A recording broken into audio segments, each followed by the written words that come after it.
Unlike the Borderlands games before it, Tiny Tina's Wonderlands includes a full-on character creator, not just swappable head and body skins.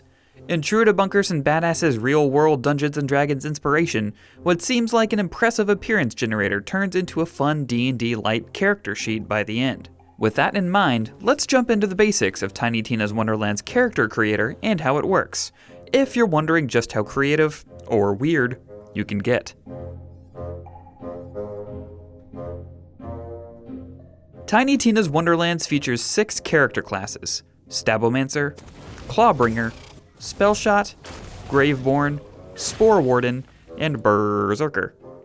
And before getting into how to customize their look, it's worth noting each has its own passive ability, or class feat, and 2 action skills you can choose from. For instance, the Spellshot can either turn enemies into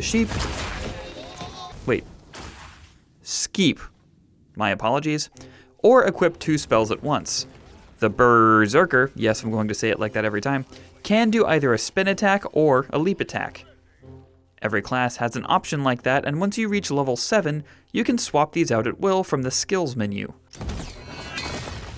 A further fork in this road is that you can actually multi-class after reaching a certain point and have 2 different passive abilities. For example, a Spellshot Graveborn multiclass means you get twice the Hellish Blast occurrences when casting spells.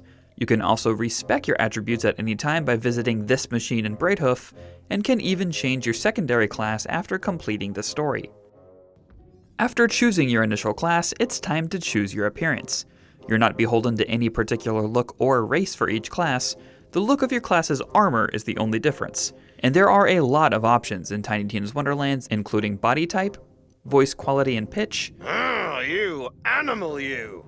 And even an option to turn off symmetry. The really fun part is Wonderland's Slider Overdrive, which removes the limiters on both body and facial feature options.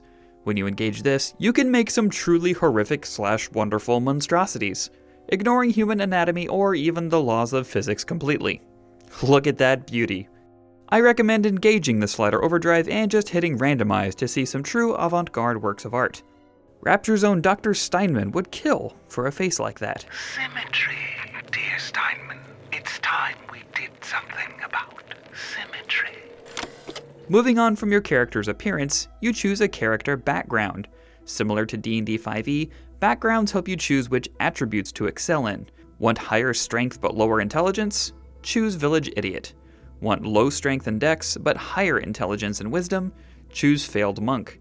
These backgrounds, in combination with the type of voice you choose, will also change some of your character's dialogue if you enjoy a bit more roleplay in your looter-shooter RPGs. So many memories of foes slain and looted. After choosing your background, you can allocate your actual attributes, and they all give small boosts to certain stats, such as crit damage, crit chance, and even your skill cooldown speed. The 6 attributes mirror the 6 in D&D 5e exactly, except that attunement replaces charisma, as there aren't any role-playing elements in Tiny Tina's Wonderlands when it comes to dialogue choice or persuasion. You pretty much just use guns for that. By my dark hand! I recommend checking the panel on the right of the character sheet to see which attributes are recommended for each class, as those are the ones you're most likely to use. But no one's stopping you from making a Stabbomancer with an absurdly high constitution. You do you, baby. There are some carryovers when it comes to character customization from previous Borderlands games as well.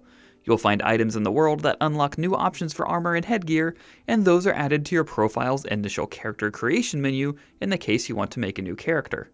You can also fully change your character's appearance, including those new options, by visiting this machine that we mentioned earlier at the tavern in Brighthoof. DTFO forever!